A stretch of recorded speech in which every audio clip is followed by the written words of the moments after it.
ঈশ্বৰে যে একমাত্ৰ অভিভাৱক সেই কথাটো মানি লোৱা। ইয়াত কোনো কাৰো অভিভাৱক নহয়, অভিভাৱক একমাত্ৰ ঈশ্বৰহে, নহয়নে? সেই ভাৱটো যদি থাকে তেতিয়াহ'লে অধিকাৰটো আমি কোনো সম্পৰ্কত নেদেখুৱাওঁ। যিবিলাক সম্পৰ্কত অধিকাৰ দেখুৱাবলৈ যোৱা যায় সেইবিলাক সম্পৰ্ক হৈ নাথাকে। মই কৈছোঁ শুনিবই লাগিব, এনেকুৱা কণ্ডিশ্যন আহি পৰে নাই? ঈশ্বৰৰ সৃষ্টি, ঈশ্বৰে দিছে কাৰণে পাইছোঁ। সমানতাটো আহে, কাৰণ সকলোৰে মনবিলাক একেই নহয় নহয়। পঞ্চমতে ঈশ্বৰৰ ওচৰত দাস্যভাৱ, হয়নে? কিনো আছে আমাৰ? ঈশ্বৰ সেইকাৰণে কিবা এটা দিলে কৰিলে নিস্বাৰ্থ হোৱাত কৰিব লাগে। নহ'লে কেতিয়াবা ঘটি এটা দিলে ঘটিটোতো নামটো লিখি দিওঁ কেতিয়াবা আমি। ঈশ্বৰক দিছোঁ, নিস্বাৰ্থ ভাৱত দিব লাগে, নহয়নে? তেতিয়া নিজৰ নামটো যদি লিখি দিয়া যায় সেইটোতো ঈশ্বৰৰ অৰ্পণ নহয়। অৱশ্যে ধৰি লওক সেইটো মনৰ প্ৰশান্তিৰ বাবে এটা চিন ৰূপত থাকিবলৈ দিয়া যায়। দেউতাজনৰ সেইটো ভাৱ নাথাকে, কিন্তু কথাটো মই কিয় টানি আনিছোঁ, তাৰ জৰিয়তে নিজকহে দিয়া যায়, ঈশ্বৰক দিয়া নাযায়। নহয় যদি মই এতিয়া চাওঁ, আমি যে নাম লিখি দিওঁ, নহয়নে? নাম লিখি দিয়াৰ লগে লগে সেইটো আপোনাক দিয়া নহ'ল, মোৰেই হৈ আছে চাবলৈ গ'লে, তাত মই লিখি দিছোঁ ন নামটো। সামাজিক ক্ষেত্ৰত সেইটো বেলেগ, ঈশ্বৰৰ ক্ষেত্ৰত নামটো আঁতৰাই দিব লাগে পৰাপক্ষত, যাতে তেওঁক দি দিয়া গ'ল, এতিয়া সকলো তেওঁ, তাত মোৰ নামৰ প্ৰাসংগিকতা নালাগে, হয়নে? এইটো ভাৱ। ভুল শুদ্ধ বিচাৰ কৰিবলৈও যোৱা নাই আকৌ দেই, নহ'লে এইবিলাক বিষয় লৈ আকৌ সমাজত কিবা এটা হ'ব পাৰে, হয়নে? নামটো লিখি দিলে সেইজনে তাত নিলিখিবলৈ ক'লে, সেইটো নহয়। তেওঁ নিজৰ মনটোৱে ক'ব লাগিব, মোৰ মনটোও ক'ব লাগিব যে নামটো নহ'লেও হ'ব। কিন্তু মনত যদি শুধৰণিটো থাকে তেতিয়াহ'লে নামটো দিয়াই প্ৰয়োজন, যাতে চিন এটা হিচাপত থাকি যায়, নহয়নে? যাই হওক, শেষত কি ক'লে? আত্মনিবেদন কৰাটো এতিয়া বৰ টান। চাৰিওফালৰ পৰা ঈশ্বৰক চিন্তা কৰাটো বহুত সমস্যা নহয়?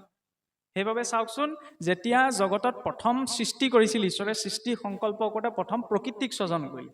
প্ৰকৃতিৰ পৰা আহিলে মহত্তত্বৰ পৰা তিনিটা অহংকাৰ সৃষ্টি হ'ল, ত্ৰিগুণাত্মিকা প্ৰকৃতি। সাত্বিক অহংকাৰৰ পৰা 14জন দেৱতা প্ৰকট হ'ল। ৰাজসিক অহংকাৰৰ পৰা পঞ্চকৰ্মেন্দ্ৰিয়, এই ভৰি, হাত, মুখ, চকু, হয়নে?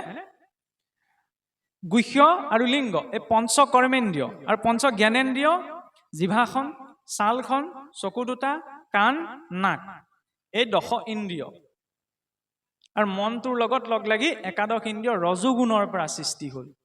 তমোগুণৰ পৰা পঞ্চ তন্মাত্ৰ, শব্দ, স্পৰ্শ, ৰূপ, ৰস, গন্ধ আৰু পঞ্চ মহাভূত, ভূমি, অগ্নি, জল, বায়ু, আকাশ, এইখিনি তত্ত্বৰে শৰীৰটো নিৰ্মাণ হ'ল।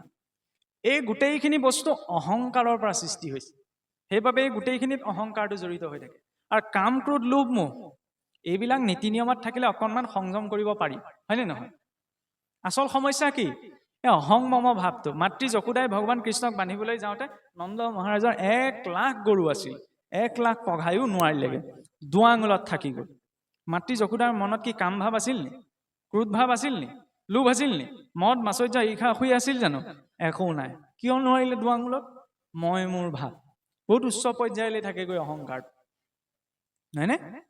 সেই আচল সমস্যা এই মই মোৰ ভাৱ দুটা। আৰু ৰাতিপুৱা শুই উঠাৰ পৰা গধূলা বিচনালৈ যোৱালৈকে মই মোৰ শব্দ দুটা উচ্চাৰণ নকৰাকৈ আপোনাৰ মোৰ জীৱনটোৱেই নচলে। কোনে কৰিলে? মই কৈছোঁ, মোৰ হয়, হয়নে? সেইকাৰণে পুৱা গধূলা বাকী গোটেই দিনটো মই মোৰ শব্দ দুটা সংসাৰৰ ক্ষেত্ৰত প্ৰয়োগ কৰি থাকোঁ আমি। পুৱা গধূলা অন্ততঃ মই মোৰ শব্দ দুটা ঈশ্বৰৰ ক্ষেত্ৰত প্ৰয়োগ কৰিব লাগে। মই কোন? ঈশ্বৰৰ দাসৰো দাস, হয়নে নহয়? গোপী ভট্টা পদকমলয়ো দাসো দাসানো দাসং দাস, গোপী ভট্টা পদকমলৰ দাসৰো দাস তানৱ ৰাসৱ হলো। কেৱল গালেই নহয়, ভাৱটোও লাগে যে মই তেওঁৰ দাসৰো দাসৰ দাস, এইটো মোৰ পৰিচয়। আৰু মই কোন? ঈশ্বৰৰ সেৱকৰো সেৱক, আৰু মোৰ কোন? একমাত্ৰ ভগৱান।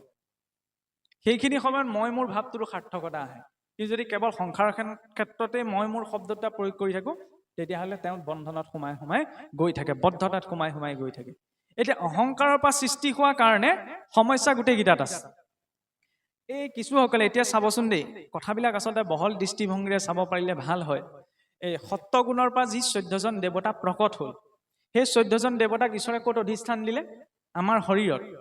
এই ভাগৱতৰ পদ এটাই বৰ বেছি সমস্যা সৃষ্টি কৰি থাকে। দেখা পাইছে? আন দেৱী দেৱ নকৰিবা, সেৱ মূৰ্তিকো নাচাইবা ধৰ, গৃহ নপকিবা, প্ৰসাদো নাখাবা, ভক্তি হৈব ব্যভিচাৰ। এটা কথা ঠিক, বৈষ্ণৱ মাৰ্গত আমাৰ ভজনীয় দেৱ এজনেই, ভগৱান কৃষ্ণ বিষ্ণু, হয়নে? গুৰি তেওঁৱেই, কিন্তু তেওঁৰ পৰা সৃষ্টি হোৱা সমস্ত দেৱী দেৱতাসকলো তেওঁৰ বিভূতি। আপোনাৰ ঘৰখনৰ মূল মানুহ আপুনি, আপোনাক চিনি পালো বুলি আপোনাৰ ল'ৰা ছোৱালীক মই সন্মান নকৰিম, এইটো কথা হ'ল? এইটোতো হ'ব নোৱাৰে, নহয়নে? শান্তমূৰ্তি কৃষ্ণ দেৱক ভজন্ত আন দেৱ সমস্তকো নিন্দা নকৰন্ত। কেতিয়াও যাতে আন দেৱী দেৱতা বুলি কাকো নিন্দা নকৰে, এইটো ভাৱ হ'ব লাগে। আৰু দ্বিতীয় কথা হ'ল কি, আন বুলি ক'লেতো আমি তেওঁলোকক আন বুলি নুবুজোৱে, কাৰণ ঈশ্বৰে নিজেই সৃষ্টি কৰিছে। আন কেনেকে হ'ল? আপুনি নিজৰ ল'ৰাটোক আন বুলি ক'ব জানো? নিজৰ পত্নীক আন বুলি ক'ব জানো? আন বুলি ক'লে আমি সেই সকলকে বুজো যিসকল অনাৰ্য পৰম্পৰা। আৰ্য পৰম্পৰাত থকা সকল কেতিয়াও আন হ'ব নোৱাৰে, কাৰণ য'ত নৰবলি ইত্যাদি বিধান আছে, হয়নে, যিবিলাক তমোগুণৰ মাৰ্গ, আমাৰ শাস্ত্ৰ উল্লেখ নথকা সেই সকলকে আমি আন বুলি ভাবো। আৰু তাত গৃহ শব্দটো প্ৰয়োগ কৰিছে মহাপুৰুষে, মন্দিৰ শব্দটো প্ৰয়োগ কৰা নাই। গৃহস্থী ঘৰখনৰ দেৱতা হৈছে পুৰুষজন, সেইকাৰণে আমাৰ লক্ষ্মী নাৰায়ণ বুলিতো জ্ঞান কৰে। কিছুসকলেতো নামানিব পাৰে, কিন্তু কাৰোবাৰ সাহস আছে নে বিবাহৰ বিধিখন সলাই দিয়া? লক্ষ্মী নাৰায়ণ বুলি জ্ঞান কৰা হয়নে নহয়? হয়নে নহয় বাৰু? সেই আপোনাৰ বিবাহিত পুৰুষজনক আৰু পত্নীগৰাকী, দেৱী দেৱতা তাতেই আছে, আৰু তাতহে নালাগে, বাহিৰত নকৰো নালাগে, গোটেই দেৱী দেৱতা সোপাচোন ইয়াতে বহি আছে। কৰ্ত দিগগণ, নাসিকাত অশ্বিনী কুমাৰ, নেত্ৰত আদিত্য, পদত বিষ্ণু, হস্তত ইন্দ্ৰ, মনত চন্দ্ৰ, অহংকাৰত ৰুদ্ৰ, লিংগত প্ৰজাপতি, গুহ্যত মিত্ৰ। গতিকে সূক্ষ্মভাৱেও চাব লাগিব। এই ইয়াত থকা বৰুণৰ প্ৰতি যদি আসক্ত নহওঁ, জিভা ইন্দ্ৰিয় দেৱতা বিষয়ে তিনিটা সংযুক্ত হৈছে, জিভাখনৰ অধিষ্ঠাতা বৰুণ। এতিয়া বৰুণক কেৱল সোৱাদ খুৱাই থাকিলেই নহ'ব নহয়, সেই খোৱা বস্তুটোত শুদ্ধ আত্মিকতাটো বিচাৰ কৰিব লাগিব। কিন্তু ইফালে গ'লে একদম দেৱী দেৱতাৰ নাম শুনিলে একদম জঙি হৈ পৰিম নুশুনো বুলি। এইফালে যদি এসোপাকে আকৌ ভোগ খুৱাই থাকো, ইন্দ্ৰিয় কেন্দ্ৰিকে হৈ থাকো, তেতিয়াহ'লে হ'ব জানো? নহ'ব। সেইকাৰণে ইয়াতো গুৰুত্ব এটা দিব লাগিব। গৃহ অন্য দেৱী দেৱতাৰ গৃহলৈ প্ৰৱেশ নকৰো, অন্য দেৱী দেৱতাৰ গৃহতেই আছো, কৰ্ণত দিগগণ, গোটেই দেৱী দেৱতাবিলাকে আছেচোন, নহয়নে? সকলোৰে মৰ্যাদাটো বেলেগ বেলেগ। ঈশ্বৰ আছে কাৰণে ইন্দ্ৰিয়বিলাক বৰ্তি আছে, সেইটো ধাৰণা মনত ৰাখিলেই হ'ল। দেৱতাসকল কাণত আছে, কাণখন কাটি পেলাওঁ, নাকত আছে, নাকটো কাটি পেলাওঁ, এইটোতো আমি ক'ব নোৱাৰো ন। এইখিনি লাগিব। সেইখিনি কিয়? নিৰ্দিষ্ট মাধ্যমৰ বাবে, কিন্তু মূল ভগৱন্ত কৃষ্ণই। এতিয়া সেইবিলাকলৈ আকৰ্ষিত হৈ যদি কৃষ্ণক উপেক্ষা কৰি দিওঁ, তেতিয়াহ'লে কিন্তু ভক্তি ভ্ৰষ্ট হ'ব, নহয়নে? গুৰিৰ গুৰুত্বতা সদায় গুৰিয়েই, আৰু ডালপাতৰ গুৰুত্বতা হয় ডালপাতৰ স্থানতে। কিন্তু গুৰিটোত পানী দিলো বুলি ডালপাতবিলাক আমি কেতিয়াও কাটি নেপেলাওঁ, এইটো আমাক শিকোৱা হোৱা নাই। আৰু যাই হওক, কোনোবাই কিবা মানে নামানে নিজৰ ব্যক্তিগত কথা, কিন্তু এইবিলাক কথা লৈ সমাজবিলাক বিশৃংখল হ'ব নালাগে। নহ'লে ভাগৱত ব্যাখ্যাৰ নাম লৈ কথা প্ৰসংগত মই এইকাৰণেই কৈছোঁ, বেলেগ কৈতো মই ঘৰে ঘৰে গৈ ক'বগৈ নোৱাৰো, এইটো একমাত্ৰ মাধ্যম। কিন্তু এইবিলাক কথা লৈ সমাজত আমুকক মানিবা, তামুকক নামানিবা, আমুক বেয়া, তামুক বেয়া, আমুক ভকত, তামুক অভকত, এইবিলাক বিচাৰ কৰিবলৈ গৈ গৈ আমাৰ ভাগ ভাগ হৈ গৈ আছে, যিটো হ'ব নালাগে। ধৰ্ম একহে কৰে। এইবিলাক কথাত লাগি যদি আৰু আমি সমাজত তেওঁলোকে মানে এওঁলোকে নামানে, এইবিলাক কথা কৰি পেলাই কেনেকৈ হ'ব? সেইকাৰণে বহল দৃষ্টিভংগীৰে ল'ব লাগে। বাৰু যাই হওক, 14জন দেৱতা, ঈশ্বৰো টেঙৰ। বাঘ সিংহ ইমান হিংস্ৰ জন্তু সৃষ্টি কৰিলে ক'তো সাক্ষী ৰখা নাই, কিন্তু মনুষ্যটো 14জন সাক্ষী ৰাখিছে। কোনটো ইন্দ্ৰিয়ই কি কৰে? কাৰণ আমি মিছা কথা কওঁ যে। ইয়াৰ পাছতে ৰজোগুণৰ পৰা কি হ'ল? পঞ্চ কৰ্মেন্দ্ৰিয়, পঞ্চ জ্ঞানেন্দ্ৰিয়। সেইকাৰণে ইন্দ্ৰিয়বিলাক সদায় ৰজোগুণতেই থাকে, হয়নে? মনটো ৰজোগুণত থাকে। আৰু তাতোতকৈ ভয়ংকৰ বিষয় হ'লে পঞ্চ তন্মাত্ৰ, শব্দ, স্পৰ্শ, ৰূপ, ৰস, গন্ধ। ইয়াতো অহংকাৰ আছে, শব্দতো অহংকাৰ আছে। এই মই ভাল কথা কৈছো, মই জ্ঞানৰ কথা কৈছো, এইটো ভাবিলেওতো অহংকাৰ হয়, নহয় জানো? আৰু শব্দৰ প্ৰতি আমি আকৰ্ষিতও হওঁ।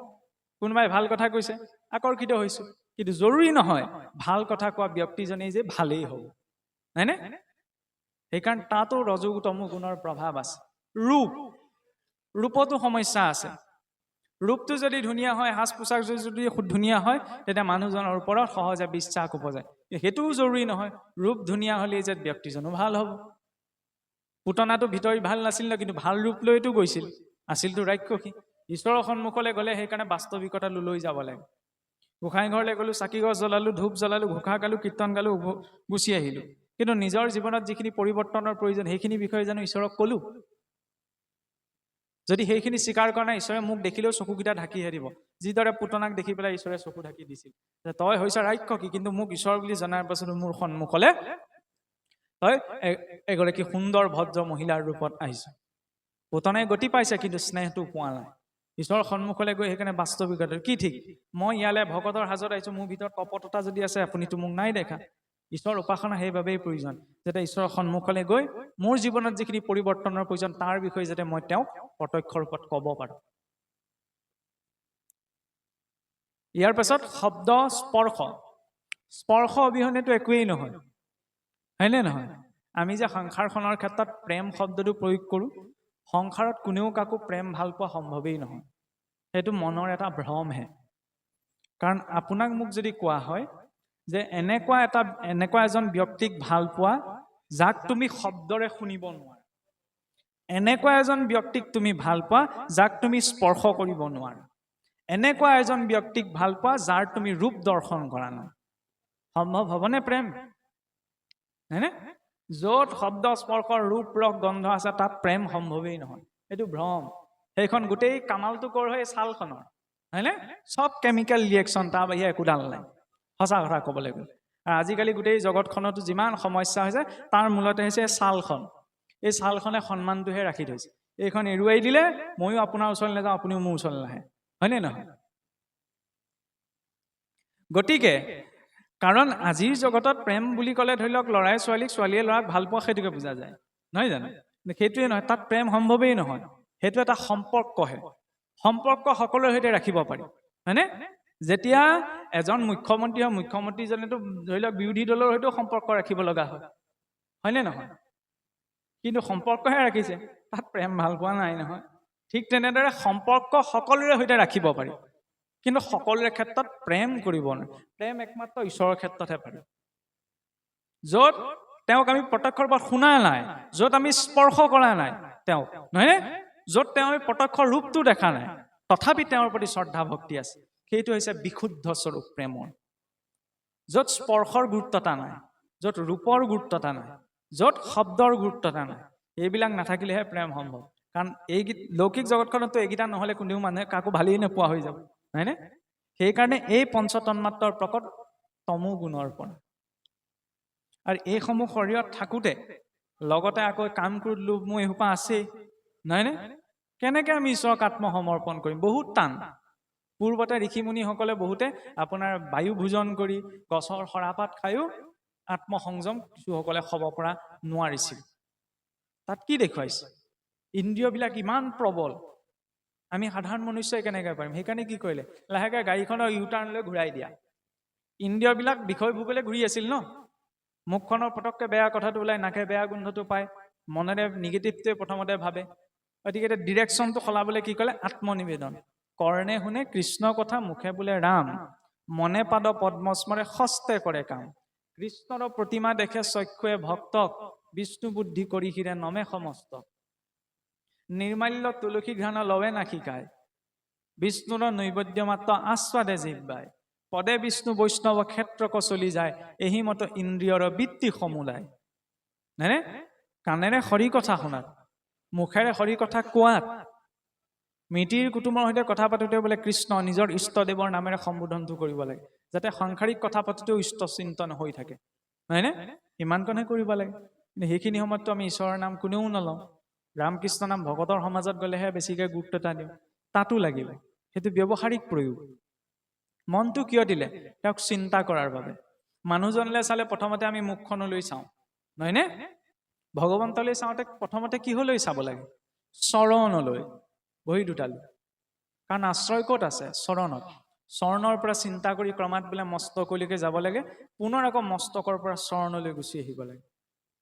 মুখখন কিয় চাই থাকিব? আমি লোট ল'ব নোৱাৰোঁ তেওঁক।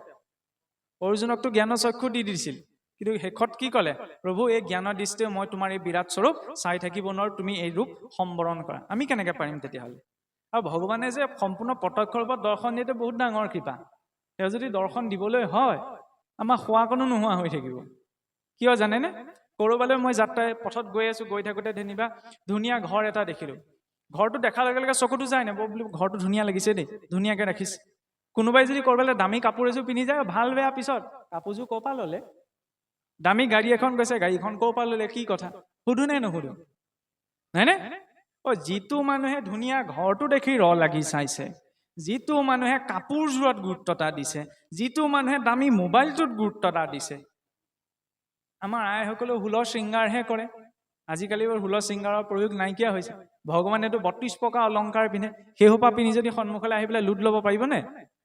ঈশ্বৰ তুমি পিছত চাবা অলংকাৰৰ প্ৰতি গুৰুত্ব এটা বেছি যাব, নহয়নে? আৰু ঈশ্বৰে যিটো ৰূপ দেখুৱাই এই চৰ্মচক্ষুৰে চাব নোৱাৰে, সেইটো মায়াজনিত ৰূপহে।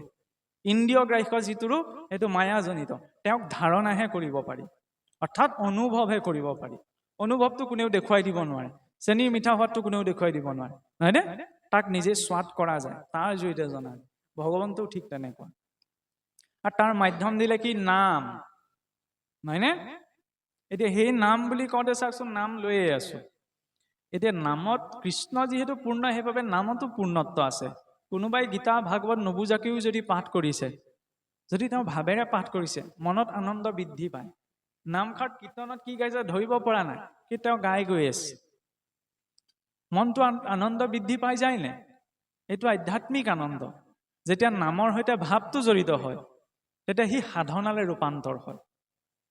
তাৰ বিপৰীতে ভৌতিক জগতখনত চাওকচোন, কাৰোবাৰ ঘৰত সন্তান এটি জন্ম হৈছে, জন্ম হোৱা দিনাৰ আনন্দ ছমাহ বছৰলৈ একেই নাথাকে। আমাৰ নিচিনা বয়সতো ভুলতো নাথাকেগৈ, নহয়নে? কথা ক'লে নুশুনা হৈ যায় নহয় বহুত ল'ৰা ছোৱালী, নহয়নে? কোনোবাই চাকৰি এটা পাইছে, চাকৰি পোৱা দিনাৰ যিটো আনন্দ, ৩-৪ বছৰ পিছত একেটা আনন্দ থাকে জানো? নাথাকে। একে ভাগৱতকে শুনি আছো, একেখিনি ঘোষাকে গাই আছো, কাৰোবাৰ মুখত শুনিছে জানো? নতুনকে ঘোষা এভাগ ওলোৱাহেঁতেন কাৰো মুখত শুনিবলৈ নাপায়। কাৰণ ইয়াত পূৰ্ণ ঈশ্বৰ কৃষ্ণৰ লীলা বৰ্ণনা কৰা হৈছে।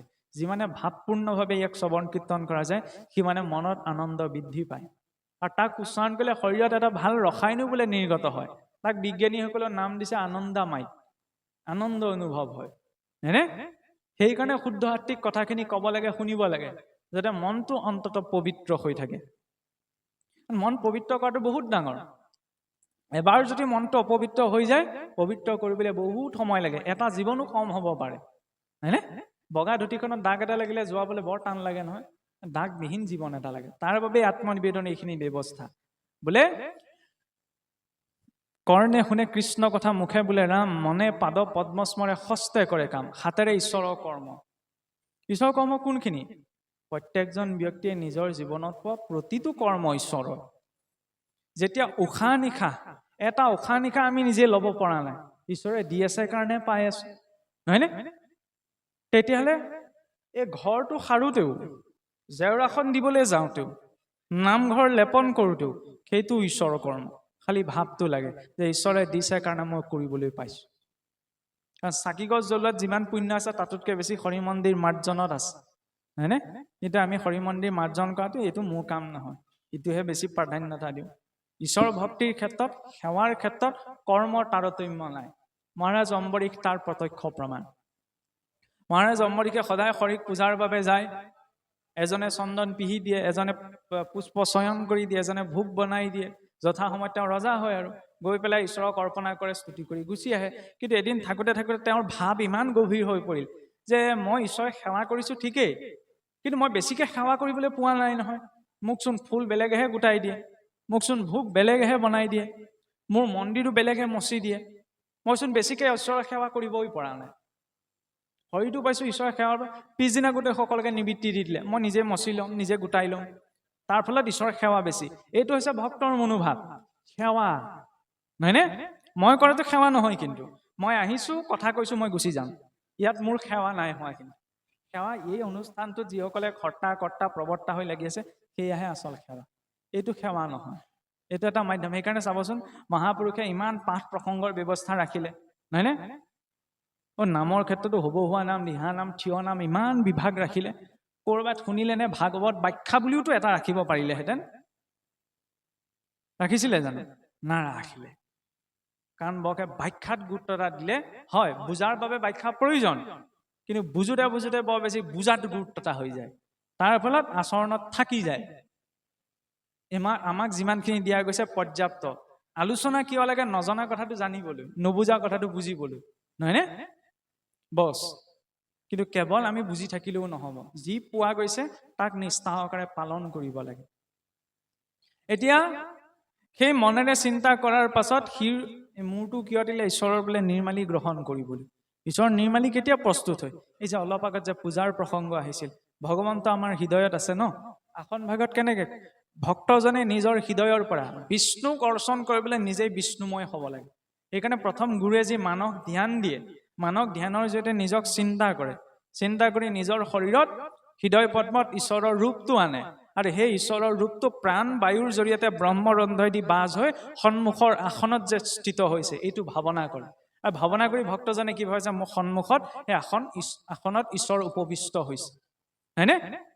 তাৰ পাছত মানুহ এজন আহিলে পোনপ্ৰথমে ভৰি ধুবলৈ, মুখ ধুবলৈ জল দিওঁ, হয়নে? পূজাত কি কৰে? সেই পাদ্য অৰ্ঘ আচমনি। পাদ্য মানে হৈছে কি ঈশ্বৰৰ ভৰি ধোৱা জল, অৰ্ঘ মানে মুখ ধোৱা, আচমন মানে মুখ প্ৰক্ষালন কৰা জল। ঈশ্বৰ আহিছে, সেই কল্পনা কৰি তাকেই ভাৱনা কৰি দিয়া যায়। ঈশ্বৰকটো কি দি প্ৰশংসা কৰিম ন? ধন্যবাদৰ সূচক হিচাপত সেই এপাহি গন্ধ পুষ্প আৰু ভগৱন্তৰ আটাইতকৈ প্ৰিয় সেই তুলসী পত্ৰটি অৰ্পণ কৰা যায়। ধূপ দীপ এইখিনি ঈশ্বৰক ধন্যবাদ সূচক দ্ৰব্য। সাধ্য অনুসাৰে নৈবেদ্য, প্ৰভু তোমাক কিনো দিম, তুমি সমস্ত দিছা, এই কৃতজ্ঞতাৰ ওপৰত নৈবেদ্যৰ ঠগীখন। তাৰপিছত স্তুতি পাঠ কৰি সেই পূজা সমাপন হয়। আৰু ঈশ্বৰক দিয়া বস্তু যেতিয়া ভক্তজনক দিয়া যায় সেয়া হৈছে নিৰ্মালী। সেয়া লাগিলে প্ৰসাদেই হওক, প্ৰসাদো নিৰ্মালী, হয়নে? প্ৰসাদ সেইকাৰণে আমাৰ বেছিকৈ দিয়া ব্যৱস্থা নাই, কিন্তু এতিয়া সমাজত প্ৰচলন হৈ গ'ল। আৰু প্ৰসাদ যিমানে কমকৈ দিয়ে সিমানে মৰ্যাদাটো থাকে, প্ৰসাদৰ সন্মানটো থাকে। ইমানখিনিলে যেতিয়া প্ৰসাদ যাব তেতিয়াহ'লে প্ৰসাদৰ সন্মান নাথাকে, হয়নে? সেইকাৰণে প্ৰসাদ অল্প ৰূপত গ্ৰহণ কৰিব লাগে, অল্প ৰূপত দিব লাগে।